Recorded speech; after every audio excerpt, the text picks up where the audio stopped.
O Estado assegura grande parte das despesas com a saúde em Portugal, mas há dados que inquietam, surpreendem e levantam questões que vão muito além das folhas de Excel que compilam os custos com o que de mais precioso temos ou gostaríamos de ter mais ou simplesmente de ter saúde.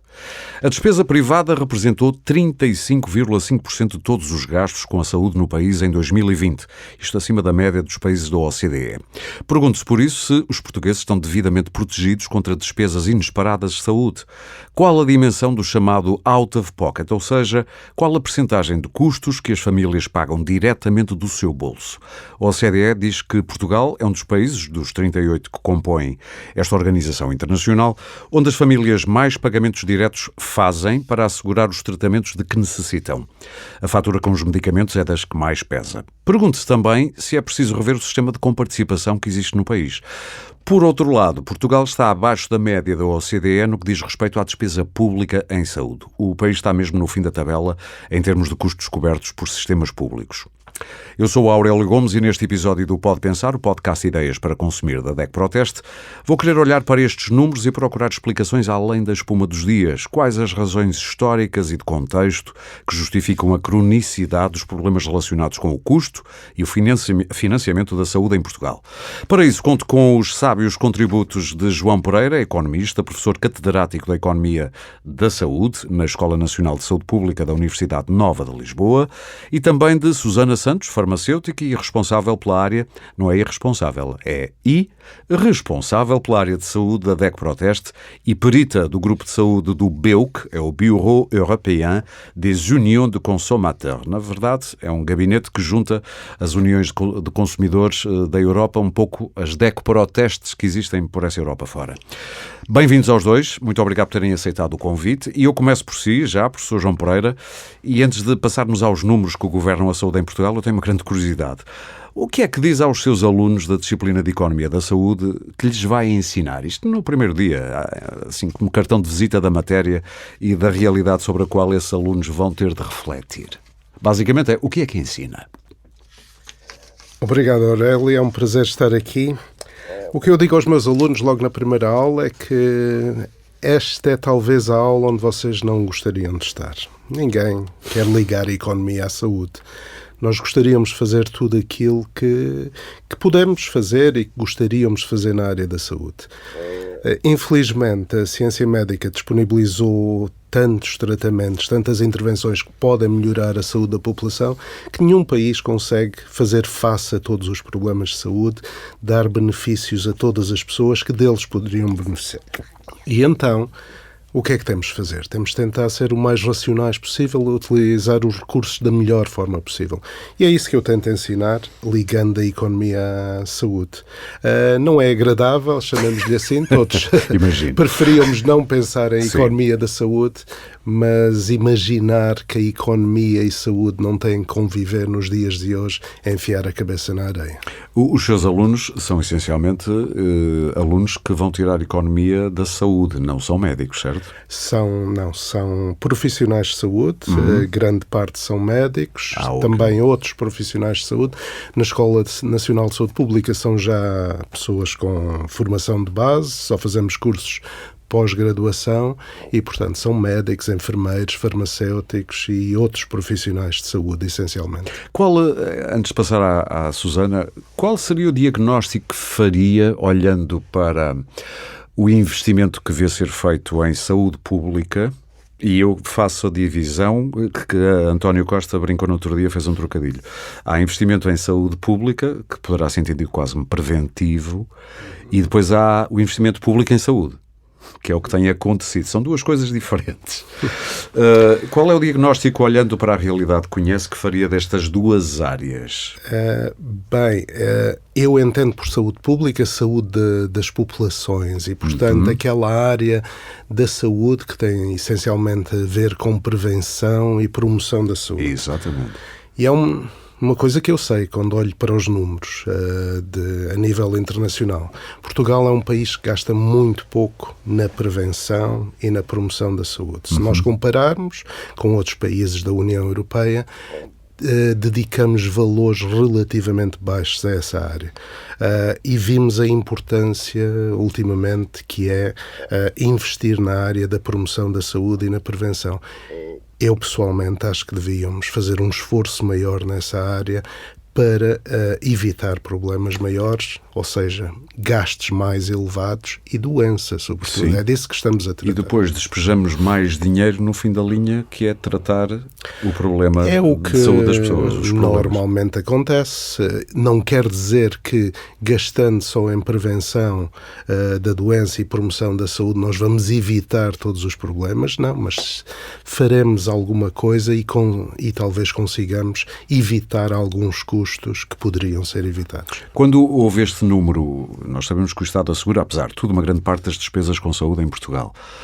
Quem quiser recorrer ao Serviço Nacional de Saúde, porque também pode recorrer ao privado. Depois há a despesa privada, que são 35,5% de todos os gastos com saúde no país em 2020. Isto diz-lhe o quê? Como é que lê este número? Bem, diz-me algo que eu conheço desde que eu trabalho nesta área, e já são muitos anos, já são 30 e tal, quase 40 anos que trabalho na área da saúde, e eu sempre vi números semelhantes. Portugal é um país com uma elevada despesa privada em saúde, e poucas das mudanças que foram efetuadas ao longo dos anos conseguiram mudar isso. É sobretudo o peso maior dessa despesa. Diga-me só uma coisa, é difícil mudar isso por questões ideológicas, por falta de políticas, ou porque há explicações sociológicas para isso, ou não se percebe? Bem, eu não iria tão longe e dizer que não se percebe, mas que temos um conhecimento perfeito da situação, isso não é por falta de estudo da situação, parece? Ou seja, há falta de dados? Há alguns estudos nesta área, mas não tão aprofundados como gostaríamos. Eu diria que, obviamente, em parte tem a ver com as pessoas que preferem, por vezes, usar o setor privado onde têm que gastar. E sobre isso não temos nada a dizer. O que surpreende é que, de facto, Portugal tem uma percentagem mais elevada do que outros países, sobretudo no out-of-pocket, que Sim. são as despesas diretas dos cidadãos. Literalmente, traduzindo à letra, é aquilo que sai do bolso imediatamente das pessoas. Não é? Exatamente, no momento de consumo. Ora, este valor sempre foi muito elevado, e mesmo com a redução e até, como estávamos falando há pouco, o desaparecimento quase das taxas moderadoras, este out-of-pocket provavelmente vai se manter. Ele, no ano que eu acho que referiu na sua introdução, refere-se ao ano 2020. Sim. E é o ano em que, de facto, a despesa out-of-pocket teve mais baixa. Eu não me surpreende que ela suba. Estávamos todos em casa, não é? Exatamente. É mesmo por isso que estávamos em casa e não podíamos gastar dinheiro, incluindo em saúde. Sim. E estamos a pagar a fatura em termos de saúde. Exatamente. Agora. Muita gente não tratou de doenças que provavelmente deveria ter tratado naquela altura, não é? Portanto, esse ano é um ano atípico. Os 28% serão certamente mais. 30% Sim. Neste momento, e talvez até possam subir mais, o que é um valor que é o dobro daquilo que encontramos nos países da União Europeia. Porquê é que isto acontece? Certamente por dificuldades de acesso aos cuidados públicos de saúde. Acontece também... Há problemas de percepção também, ou seja, que uma coisa é percepção, outra coisa são as dificuldades reais. Às vezes parece-me que uma coisa é uma pessoa dirigir-se a um hospital público e tem uma experiência. Depois vê telejornais e, meu Deus, estamos no terceiro mundo, sem desprimor para ninguém, mas enfim. É uma questão onde eu não lhe consigo mostrar dados concretos, mas tenho claramente essa percepção que o serviço público de saúde é mal amado pelos portugueses em geral. Quando as pessoas precisam efetivamente de utilizar em situações extremas de gravidade, há uma satisfação bastante elevada. Sim, já percebi isso. Mas há esta percepção que eu lhe estava a dizer. No dia-a-dia, se tens um assunto sério, vai ao público. Claro, e as pessoas vão e consideram que foram bem tratadas, Sim. Em geral. É essa a informação que temos. Agora, para o dia-a-dia, de facto, a reputação do Serviço Público de Saúde não é muito boa, como sabemos. A relação, o assunto é relativamente simples, eu vou estar 7 horas à espera para ser despachado com Benuro. Mas deixe-me só voltar a um assunto, porque é que eu acho que as despesas também são muito grandes. E uma outra área particularmente importante, não nos podemos esquecer que cerca de metade das despesas que as pessoas fazem diretamente do bolso são em medicamentos. Sim. Nós já vamos partir esses números aqui com a Susana, do out of pocket, porque ela tem aquilo muito esmiuçado, acho eu. Então vamos ver, mas permita-me só dizer, esse aspecto é que também é fundamental para ver porque é que o peso é tão elevado em Portugal, comparativamente a outros países. Está a dizer que é por causa da fatura com medicamentos? Da comparticipação de medicamentos, sim. Confirmas, Susana? Não confirmo. Espera-se a máquina da verdade. De acordo com os últimos dados da OCDE, que desmontaram as percentagens do out-of-pocket do consumidor, a nível da saúde, 52% vai para ambulatório. O que é ambulatório? São cuidados de saúde primários, ou seja, são consultas com um médico de medicina geral e consultas de especialidade. Mas depois, efetivamente, a grande percentagem vai então para produtos de saúde, onde estão incluídos os medicamentos, 32% vai então para os medicamentos, que serão o grande bolo então dos produtos de saúde, onde se gasta mais dinheiro. Se tivesses que fazer uma apreciação genérica dos grandes números da gestão da saúde em Portugal, o que é que te chama logo a atenção? É o out of pocket? É o out of pocket, sem dúvida, que é aquilo que nos preocupa mais, porque é aquele que tem maior impacto no orçamento dos consumidores, e quando comparamos, e inclusive o professor já referiu isso, com outros países da União Europeia, somos dos que têm os números mais altos. E olhando para o lado que o nosso Sistema Nacional de Saúde é praticamente gratuito, existem apenas taxas moderadoras ao nível do acesso da urgência em casos excepcionais, como é que nós vamos ter um custo tão elevado, principalmente quando olhamos para 52% indo para consultas? E nós temos feito algum trabalho também nesta área, na questão dos cuidados e do acesso. E nós sabemos que existem algumas dificuldades de acesso, nomeadamente a consultas de especialidade, e voltamos à questão da saúde mental. Sim, porque a saúde mental não pode esperar muito, não é? É daquelas áreas que é complicado esperar. E sabemos que as listas de espera para uma consulta de psiquiatria são bastante elevadas e não se cumprem aqueles que são os tempos máximos de resposta garantidos. Uma consulta normal, para uma situação normal, deveria demorar no máximo 120 dias a ocorrer, e estão a ocorrer 190, 150 dias. E o que é que acontece? E é esta, se calhar, então, a explicação do recurso ao privado é a procura de uma resposta mais imediata. Uma resposta mais imediata daquilo que nós fizemos o levantamento, por exemplo, uma consulta de psiquiatria, é um custo que vai entre os 40 aos 150 euros, o que é um valor bastante elevado e com um peso muito grande naquele que é o orçamento das famílias. Atualmente, inclusive, quando olhamos para o resto dos custos que estão agora com a inflação, custos da alimentação, da habitação, etc.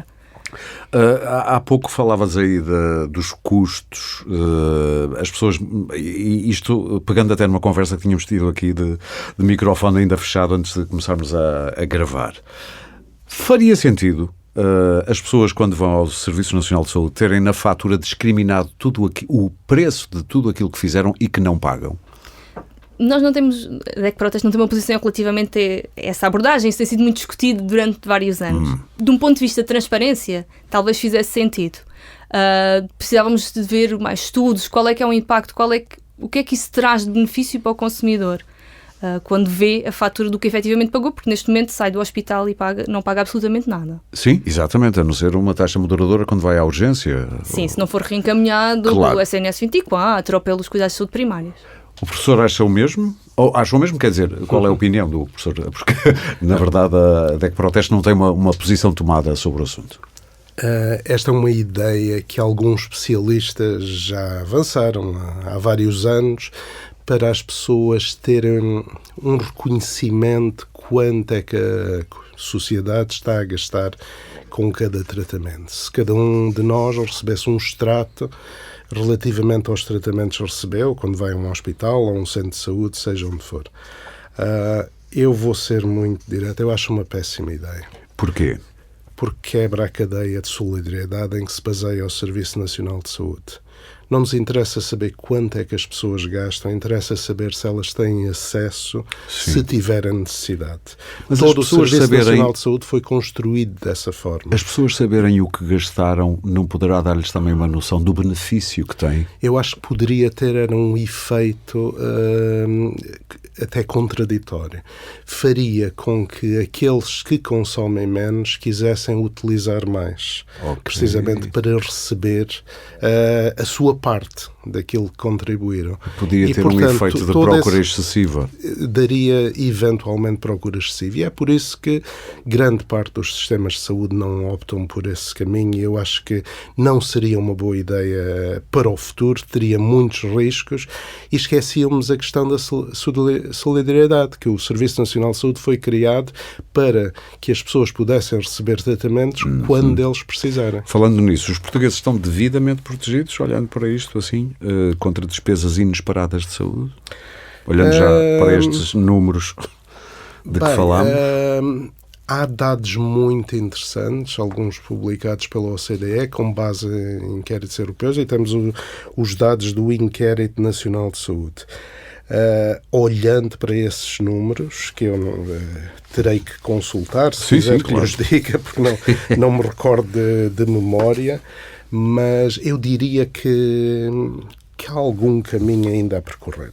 Por exemplo, no Inquérito Nacional de Saúde de 2019, que são os dados mais recentes que temos, perguntou-se às famílias se tivessem uma despesa inesperada de 470 euros em saúde, se poderiam fazer face a essa despesa sem recurso a um crédito.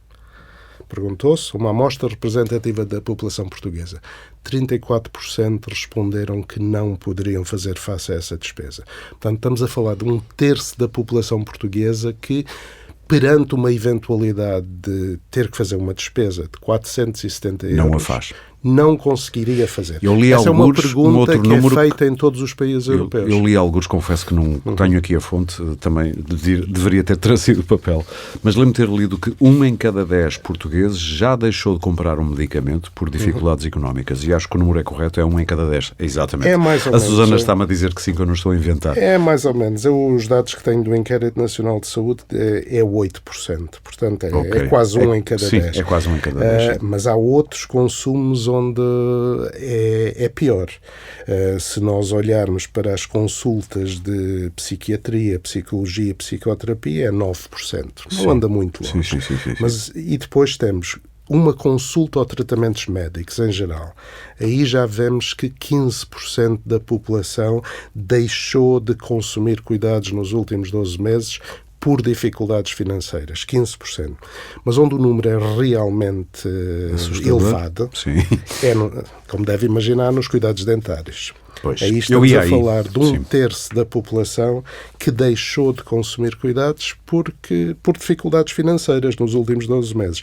Mas estes números escondem outros aspectos particularmente importantes. Se quiser, eu posso desenvolver. Sim, que me preocupam muito mais do que esses números da população como um todo. Então, já que está a dizer isso, era capaz de lhe pedir pelo menos assim só para a gente ficar já com a ideia do que é que está a falar. Bem, estou a falar como é que essa dificuldade de acesso se distribui pela população.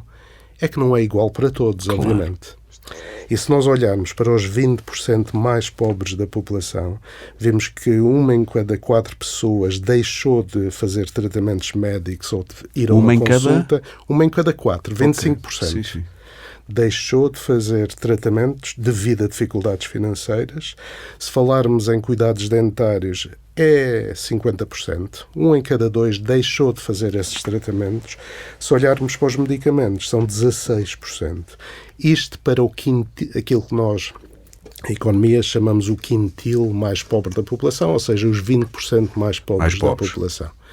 Portanto, é completamente desigual o acesso. E essa que é a questão fundamental. Diria que é um dos desafios do Serviço Nacional de Saúde. É há muitos anos um desafio, e talvez um desafio para o qual não nos temos preocupado o suficiente, na minha ótica. Susana, ainda em relação aos números, há algumas áreas que são cinzentas, chamemos-lhe assim. Queres destacar o que é que para ti é menos claro em termos de números, de explicações porque é que eles existem?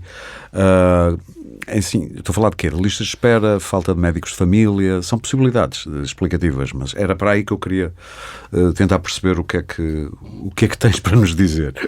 Sim, estes números parecem, e também já estávamos a falar nestas questões de acesso e dificuldade de acesso. Sim. E nós sabemos que as listas de espera das cirurgias têm vindo a aumentar.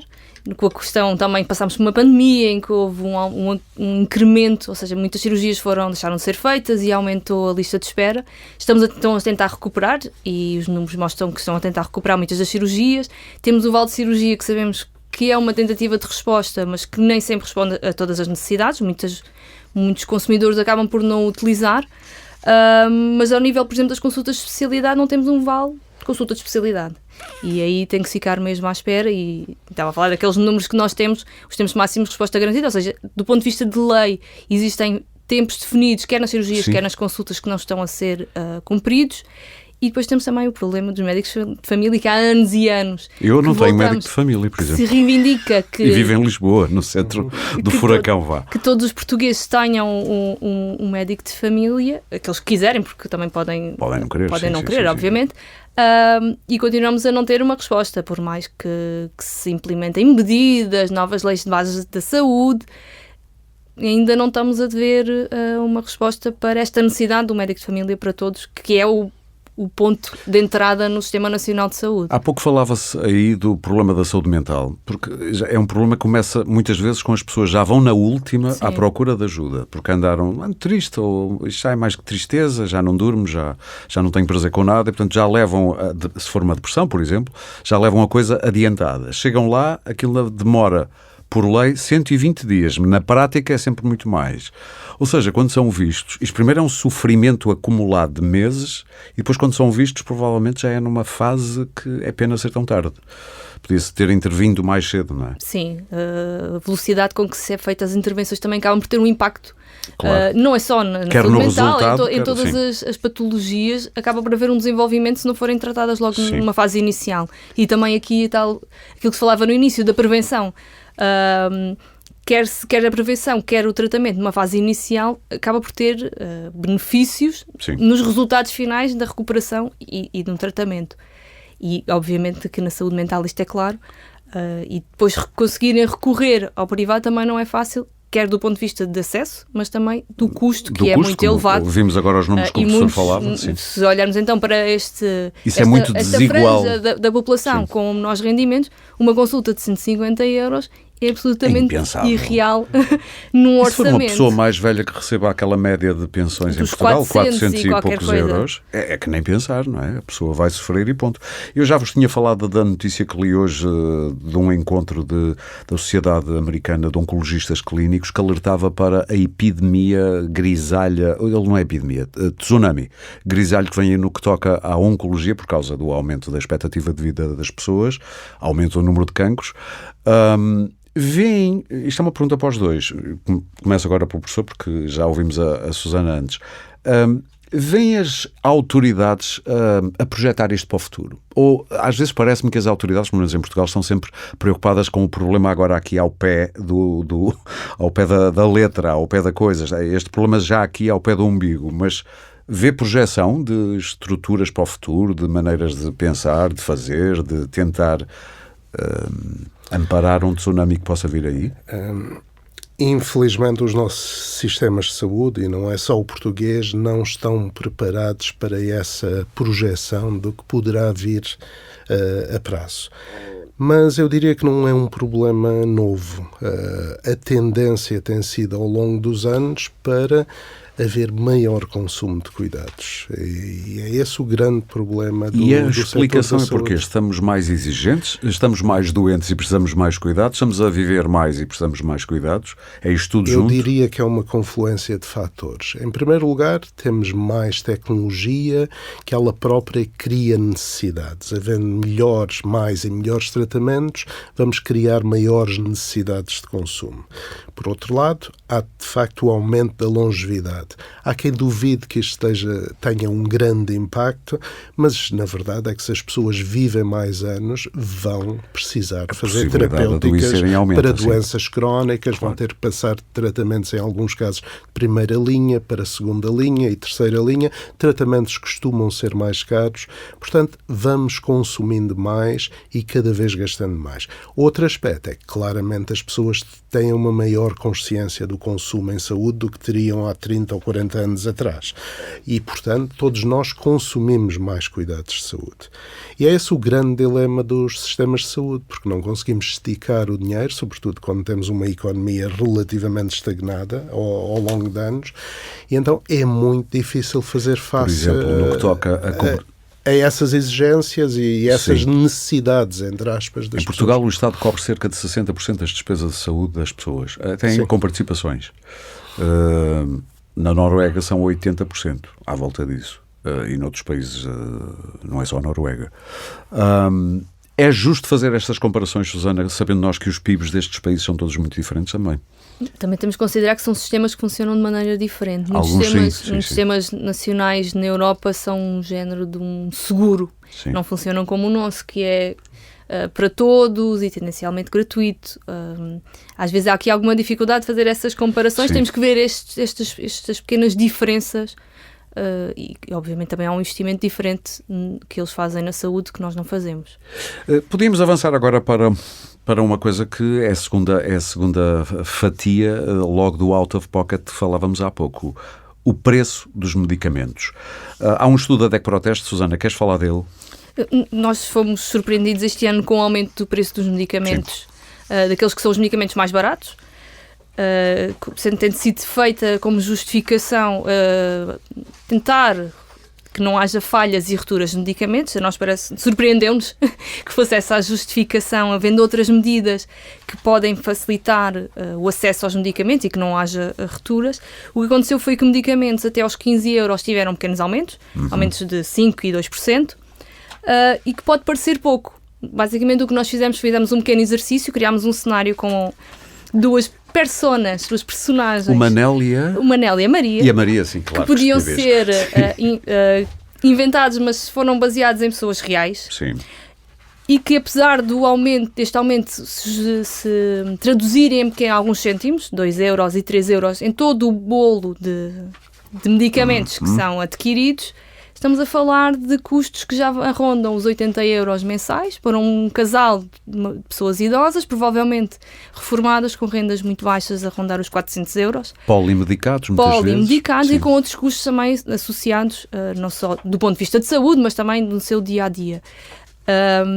E surpreende-nos isso, que a tentativa de combater as falhas seja feita à custa do orçamento dos consumidores. Um argumento que eu tenho ouvido, nomeadamente de ministros, é que temos que aumentar o preço destes medicamentos muito baratos, porque senão isto não compensa para os fabricantes investirem na fabricação destes medicamentos e, portanto, temos que aumentar aqui um bocadinho.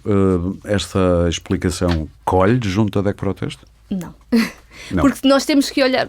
Estes aumentos foram feitos olhando apenas para o preço.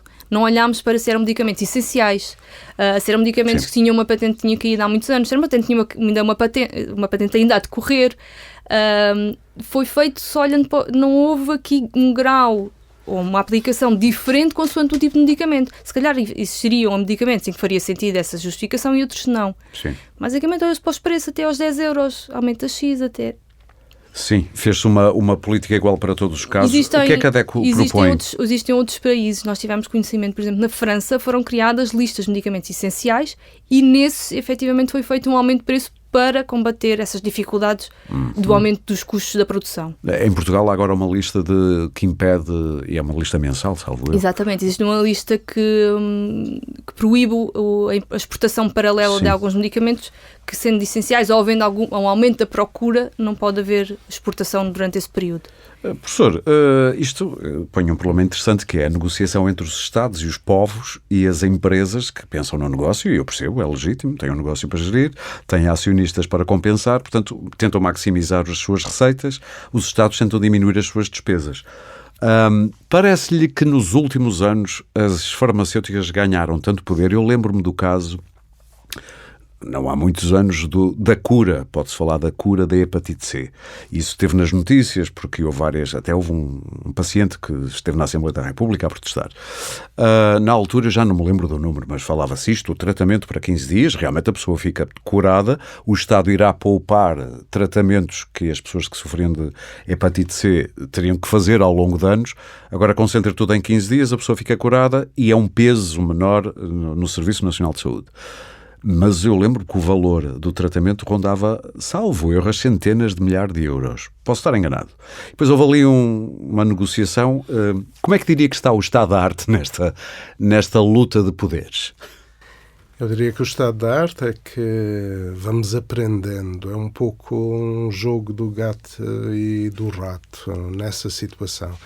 Cada vez os aprendemos novos... nós e aprendem eles. E aprendem eles, Sim. Exatamente. E cada vez os novos medicamentos são mais caros, eles são introduzidos às vezes para grupos da população muito pequenos e depois são alargados a outros grupos. E a despesa com medicamentos do Estado tem vindo a subir imenso, sobretudo ao nível hospitalar. Muita gente não sabe, mas hoje gastamos mais em medicamentos, não aqueles que compramos nas farmácias, mas aqueles que usamos a nível hospitalar. É aí a maior fatia da despesa do Estado.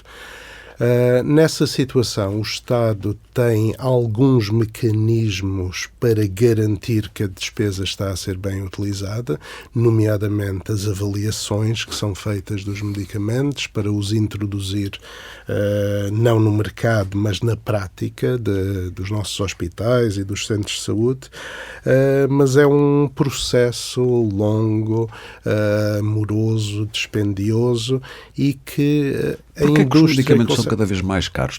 Há uma explicação para isso?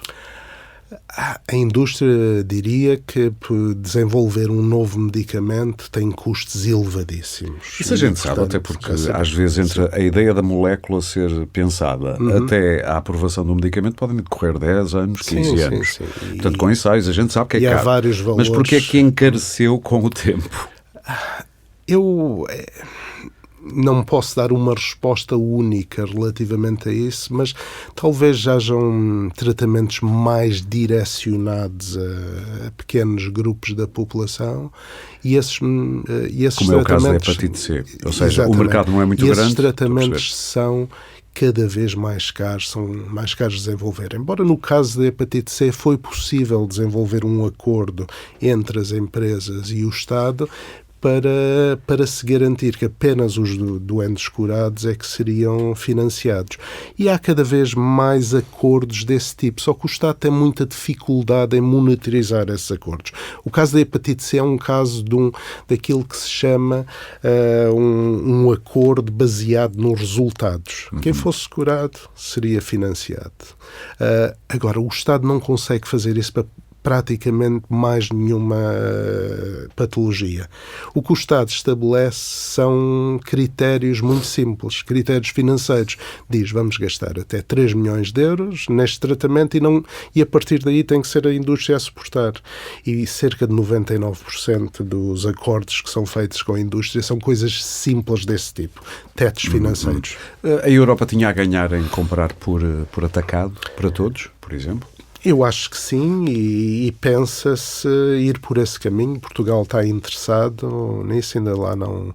Pois, nós somos tão pequeninos que não temos assim muito peso. Seria interessante para Portugal. Não há dúvida que os Estados-membros vão continuar a ter uma certa autonomia na sua política do medicamento, isso não há dúvidas, mas esse é um dos caminhos em que se tem vindo a discutir a possibilidade de colaboração. Susana, já vamos a como é que se faz um preço de medicamento, ou como é que se decompõe isto nas suas várias parcelas, mas o que é que tens a dizer a isto? As farmacêuticas, por exemplo, no que toca a patentes, até querem aumentar as patentes numa altura em que a Europa está a tentar fazer exatamente o contrário e passar de 10 anos para 8 anos em relação a vários medicamentos.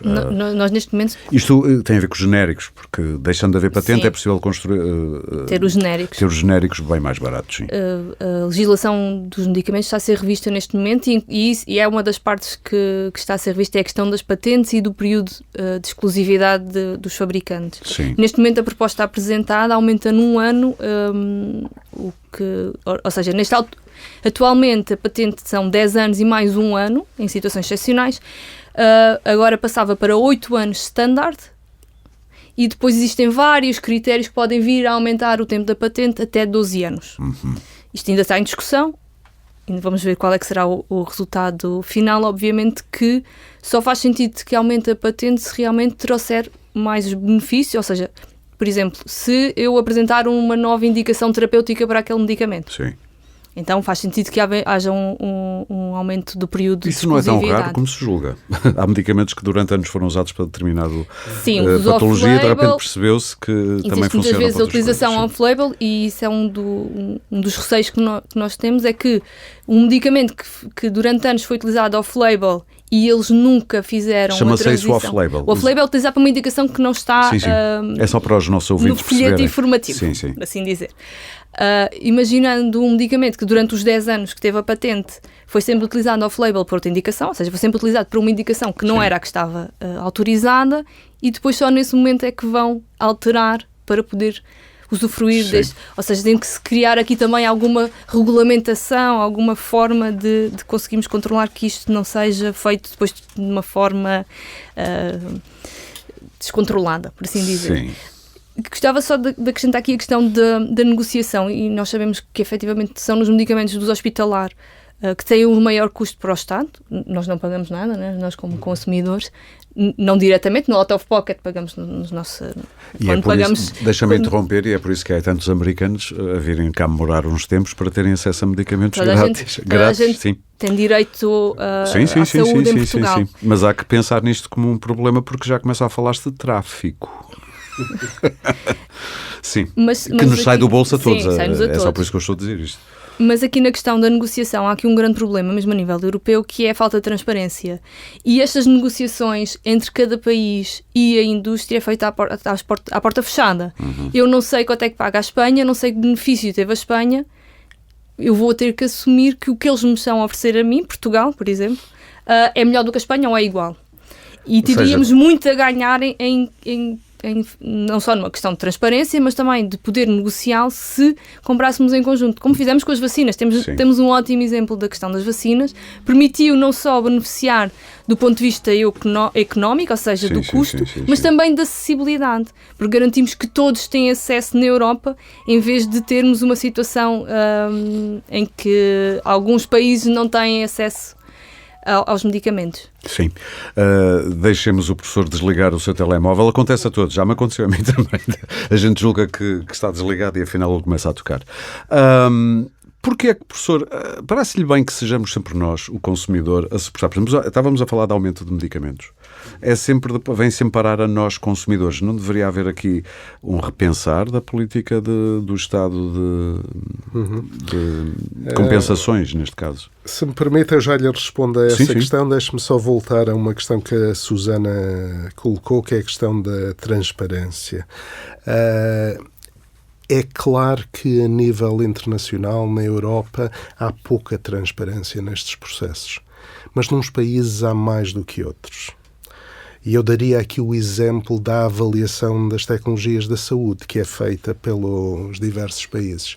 Ora, nós aí estamos numa situação onde a transparência em Portugal está a léguas do que existe em alguns outros países. E nós precisávamos ser mais transparentes. Quando diz transparentes, quer dizer o quê? Quer dizer sabermos porque é que foram tomadas determinadas decisões. Tem alguma na cabeça que lhe faça confusão? Assim, um exemplo? A hepatite C, o que falou. Sim.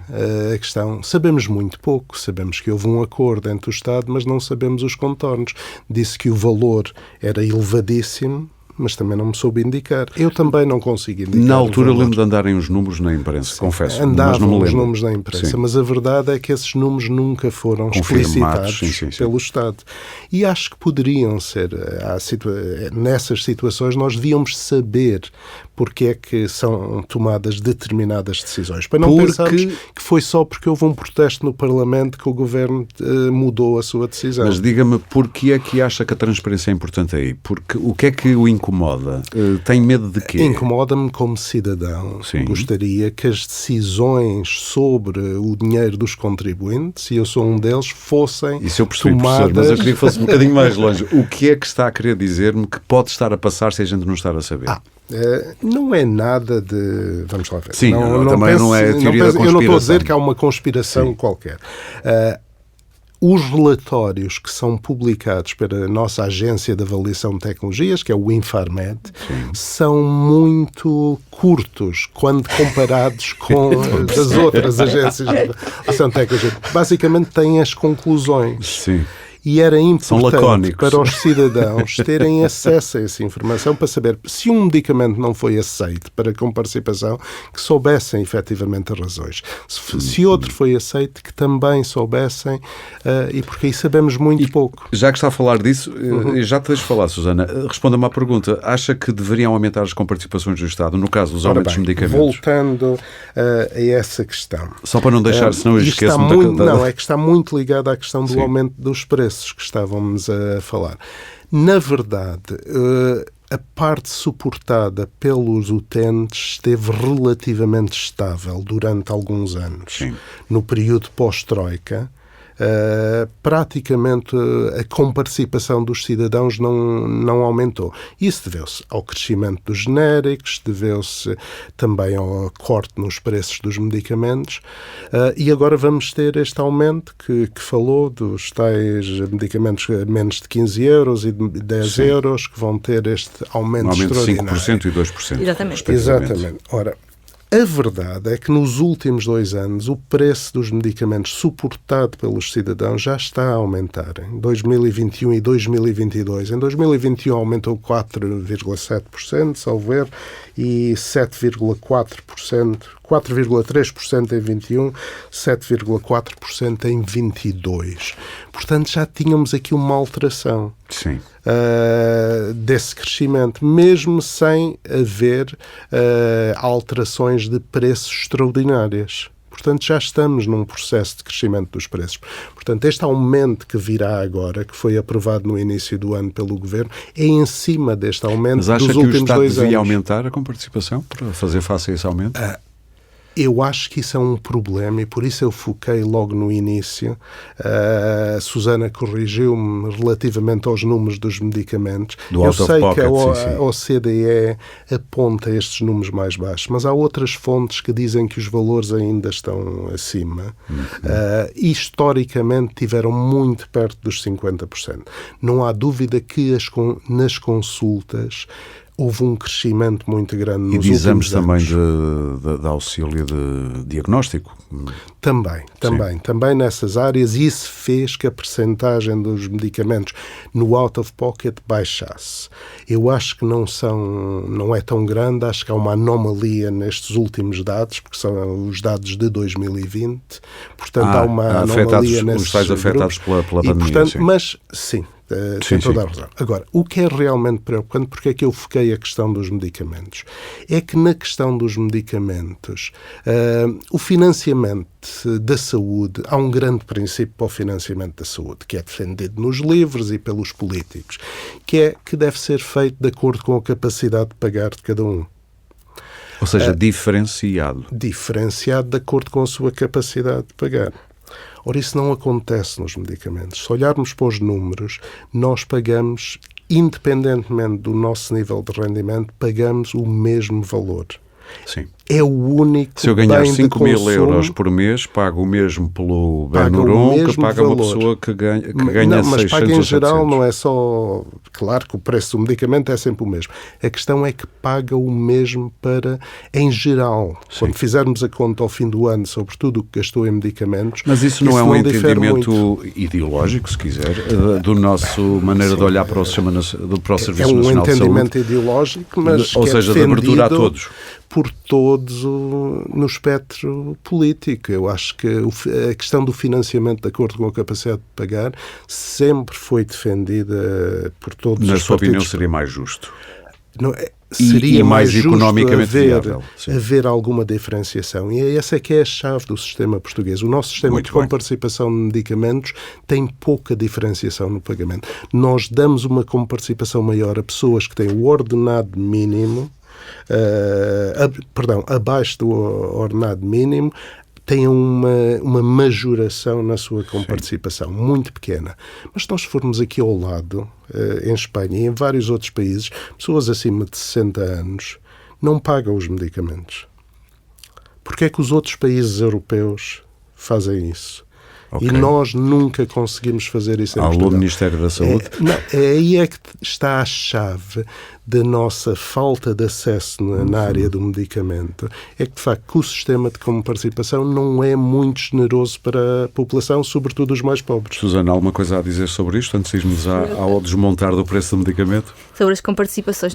Existe um regime especial para pensionistas e que, efetivamente, nós conseguimos chegar aos 0 euros. Para alguns pensionistas. Aqui também houve uma alteração na comparticipação, na forma como fazemos a comparticipação. Antigamente a comparticipação, se fosse 37%, era sobre aquele preço. Hoje em dia é sobre o preço de referência, o que significa que para a mesma substância ativa, um medicamento de marca tenha uma comparticipação de 37%, mas não é sobre o 37% sobre o seu preço, é sobre o preço do genérico. O que significa que tem um valor inferior.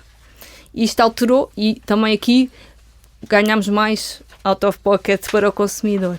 Por outro lado, eu acho que também existe alguma iliteracia em saúde e na questão dos genéricos.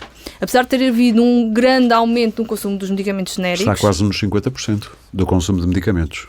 É 49, qualquer coisa. Mas são os medicamentos genéricos que têm os preços bem mais baixos. E nós, neste exercício que tínhamos feito e que falámos no início do preço dos medicamentos...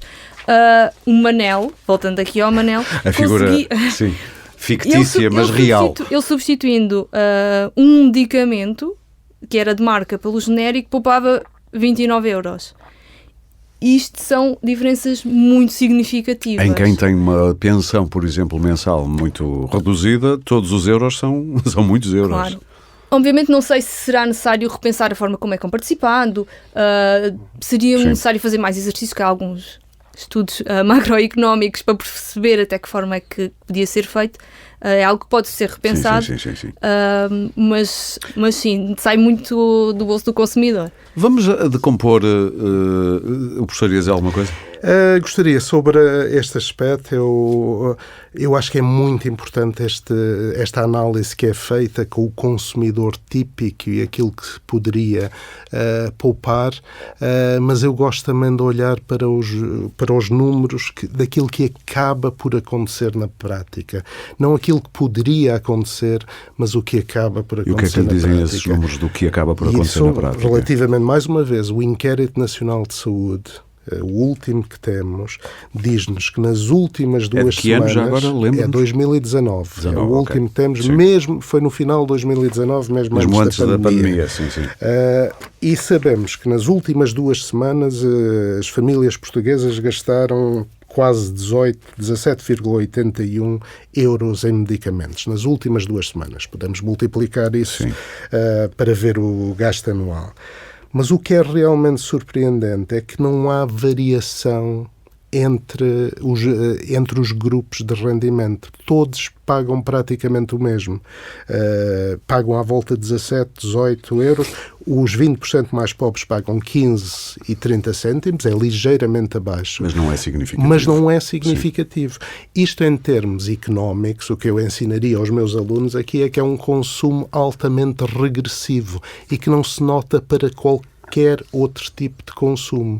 É regressivo porque a percentagem que os consumidores pagam à medida que o seu rendimento aumenta, diminui essa percentagem. Na verdade, sim. E na saúde, a nossa expectativa era que não fosse assim.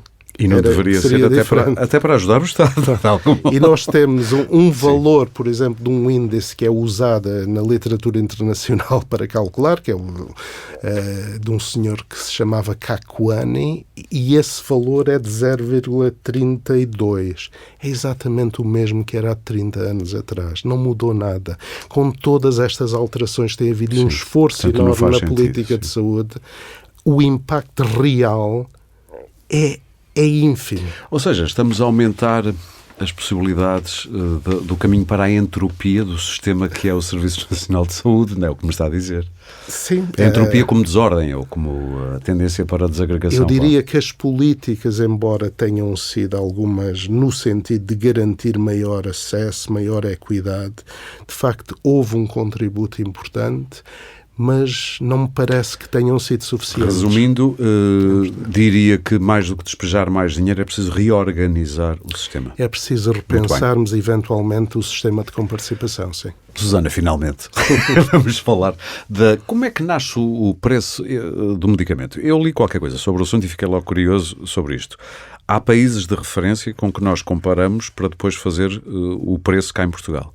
Salvo erro, França, Espanha, Itália e Eslovénia. Achei piada este. Porquê estes 4? É claro? Isso é definido daqueles que aqui será mais do lado da economia do meu. Mas às vezes podiam saber. Isso é curiosidade, não é? Ao mesmo nível que nós. Mas aqui é para definir o preço daqueles medicamentos que nós comparamos nas farmácias com receita médica. Que basicamente isto está definido por lei, consoante o preço de armazenista. O preço de armazenista é esse tal preço que é feito comparando com os 4 países de referência, e nós para também tentar desmontar e as pessoas perceberem porque é que chegam a um valor no fim, um medicamento tem um preço de armazenista de 10 euros, ou seja, aquele que seria o custo, comparando com os tais 4 países de referência, vai ter no final um preço de 14,10 euros. E porquê? Porque ao preço de armazenista existe uma margem para o grossista, ou seja, para o distribuidor, uma margem para a farmácia, uma taxa de comercialização mais o IVA. Isto é tudo definido por lei e depois, desmontando estas pequenas percentagens, chegamos aos tais 14,10 euros que partiram dos 10 euros. Sim. Isso levanta-te alguma questão? É só um estudo que mostra alguma coisa? Isto aqui é mesmo só, é mais literacia. Ok, para as pessoas ficarem a saber. E perceber de onde é que vêm estes preços, porque é que nós chegamos até aqui, porque é que na tal questão dos medicamentos acima dos 15 euros, o preço vai ser variável, vai depender dos 4 países de referência, qual é que é o preço médio desses 4 países. Se for superior ao nosso, o nosso aumentará, se for inferior, o nosso vai diminuir até um máximo de 5%. Então, é mais por aqui. Porque naquilo que são o preço dos medicamentos nos hospitais, e que são aqueles que serão os maiores encargos, nós não sabemos como é que é construído esse preço. A tal questão da transparência. Sabemos que os preços são negociados, à porta fechada, mas não sabemos o que é que leva à construção daquele preço final. Por isso é que batem sempre na tecla da transparência. Transparência. Lá fora estávamos a conversar de uma coisa, ainda a propósito de negociações. Há farmacêuticas que fazem contas de outra maneira em relação ao preço que vão pedir a um Estado, por exemplo, para pagar por determinado medicamento, que é o que vocês vão poupar com este medicamento. Ou seja, já não tem a ver com os custos da investigação, dos testes que se vão fazendo, dos ensaios clínicos ao longo dos anos, tem a ver com inverter a coisa. O que é que parece à DEC Proteste esta inversão de argumento? Nós somos a favor da transparência e de perceber qual foi o custo real do medicamento, qual é que é o benefício para o doente, e depois fazer aqui um preço que seja justo para todos, não só para a indústria farmacêutica, também para o Estado e para nós, né, que financiamos. Vocês não são os perigosos marxistas, que eu sei disso, mas o que é que vos intriga nisto tudo? Nós não podemos chegar àquele ponto em que andamos a questionar qual é que é o custo da vida, qual é que é o custo de anos com qualidade de vida para justificar um determinado preço. Chegamos aqui a um ponto filosófico. Isto combinado não tinha saído melhor, porque a minha próxima pergunta para o professor tinha a ver com isso, quanto é que custa uma vida, mas porque parece-me que todo este arrazoado de argumentos, e porque os recursos são finitos, a nossa expectativa de vida tem aumentado, há um ponto a partir do qual até pensamentos moralistas sobre o nosso estilo de vida vão começar a pesar nas contas das tomadas de decisão de saúde? É uma pergunta, é quase uma afirmação, mas é uma pergunta. Bem, quase que voltamos à sua primeira pergunta que me fez, o que é que eu digo aos alunos logo na primeira aula. E a verdade é que nós, cada um de nós, não só os meus alunos, mas os que estamos aqui hoje, nós os 3 preferíamos não ligar questões financeiras, questões económicas à saúde. mas eu acho que é inevitável. Esta questão de dizer que a saúde não tem preço é algo que nós gostamos muito de dizer, mas a saúde tem um preço, a vida humana tem um preço. Os profissionais de saúde não gostam de pensar nessa questão, mas os nossos tribunais todos os dias atribuem indemnizações por perdas de vida humanas, significando que há um valor para a vida e nós aceitamos-lo como sociedade. O que as avaliações económicas fazem, e essa questão da ligação do custo por quale que se fala, o ano de vida ajustado pela qualidade, nós podemos não gostar. Mas é isso que o Ministério da Saúde atualmente propôs. Há orientações que dizem que se deve usar o ano de vida ajustado pela qualidade como medida de resultado em saúde. Isso não é só em Portugal, é em muitos outros países. O que está a dizer é que não interessa só estar vivo, é vivo, mas funcional e com algum grau de felicidade. Com qualidade, obviamente. Nós até podemos não ter nenhum acréscimo na esperança de vida, mas pode haver um tratamento que nos dá melhor qualidade de vida. Claro. Isso sim importa ser avaliado. Eu não diria que isso é uma questão que nós devíamos evitar. Eu acho que é inevitável mesmo. E não pensar em termos de quanto é que custa a nossa saúde, eu não diria que isso é um comportamento que constitui falta de ética.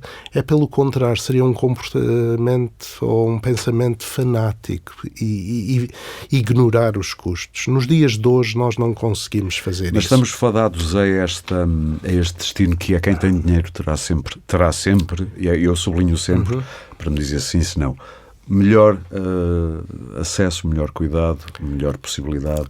Quem tem dinheiro terá um maior leque de escolhas, isso é inevitável.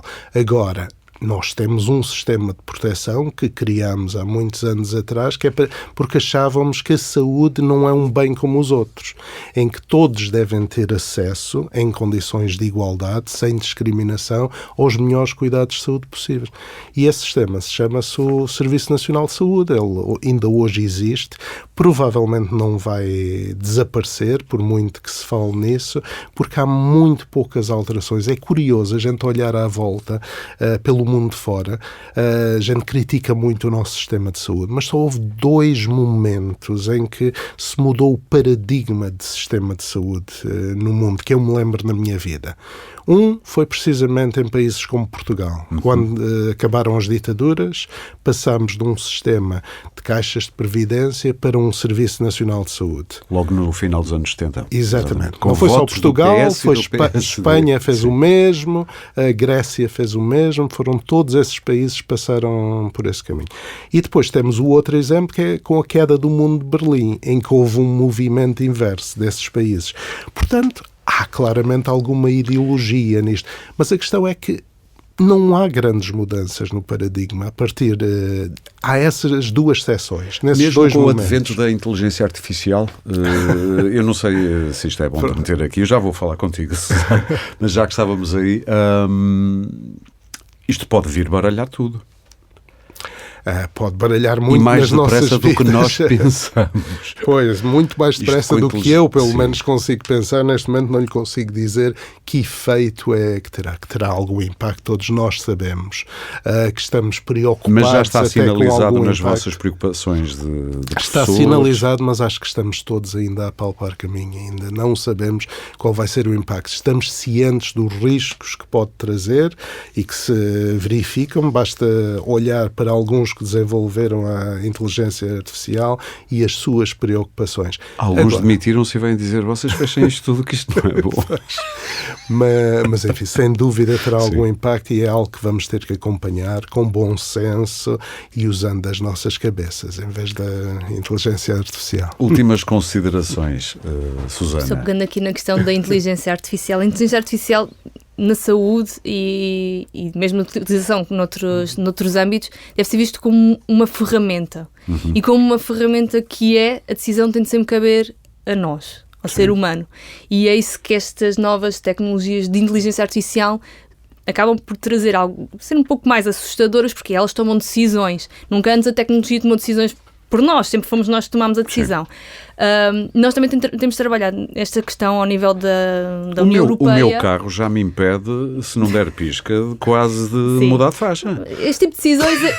Eu tenho que fazer força no volante. Agora a questão é quando entramos na utilização de inteligência artificial na saúde e, por exemplo, num diagnóstico, se o diagnóstico for incorretamente feito por inteligência artificial, de quem vai ser a responsabilidade?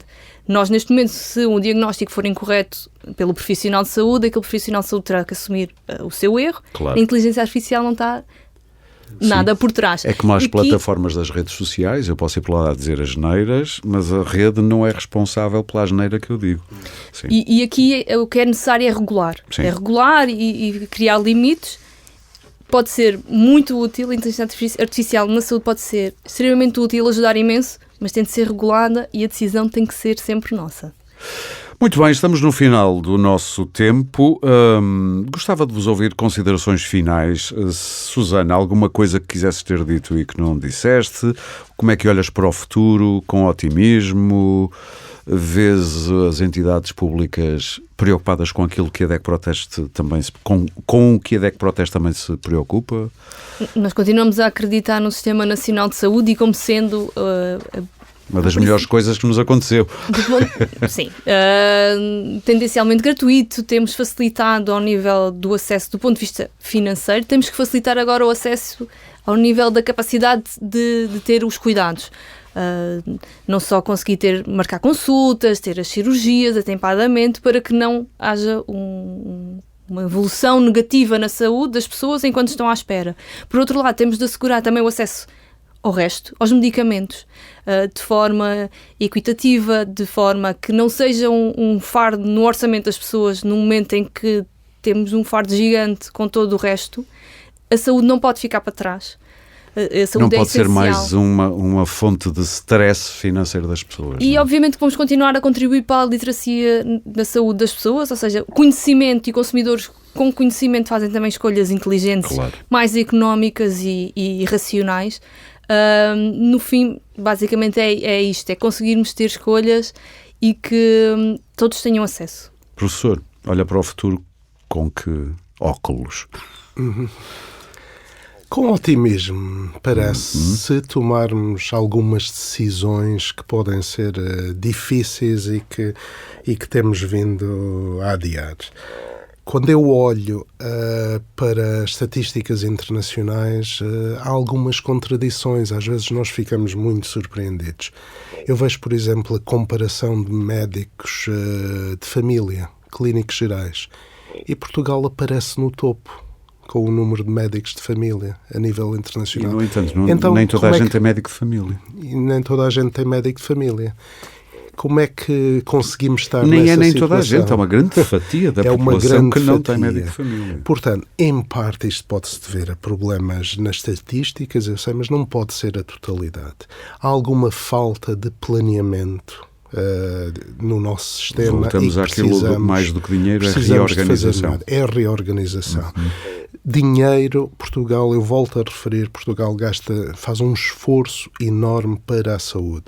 A estimativa para 2022 é que vamos gastar 11,2% do produto interno bruto do ano passado. É um esforço enorme. 11,2%. Que nos põe mesmo no topo dos países. Em parte isso se deve, obviamente, à quebra que houve no PIB. O PIB desceu e, portanto, mantivemos as despesas em saúde e, portanto, há um acréscimo. Passamos de cerca de 9,5% para no tempo da Troika tirou cerca de 1.000 milhões do Serviço Nacional de Saúde e ainda estamos também a recuperar mas isso. Mas a partir de 2015 houve um crescimento, e até antes de 2013, houve sempre um crescimento das despesas em saúde, quer no setor público, sobretudo no setor público, mas também no setor privado. Só houve um ano em que houve uma quebra, e que foi no setor privado, não foi no público. O público aumentou todos os anos, exceptuando os anos da Troika. O ano da quebra foi 2020, no setor privado, precisamente porque estavam fechadas as unidades de saúde.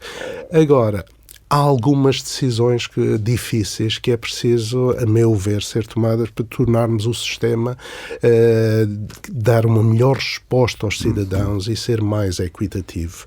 Eu indiquei aqui algumas, parece-me que há outras que precisamos também ter em conta. Há um aspecto que não podemos esquecer, é que as pessoas não sentem a doença de uma forma igual. Dependendo das camadas da população que estamos a olhar, uns têm mais doença do que têm outros. Praticamente para todas as doenças são sempre as pessoas com menores níveis de instrução, com mais baixo rendimento, que têm piores níveis de saúde. Isso é assim em Portugal, é assim noutros países. Mas sabemos também que é pior em Portugal do que noutros países.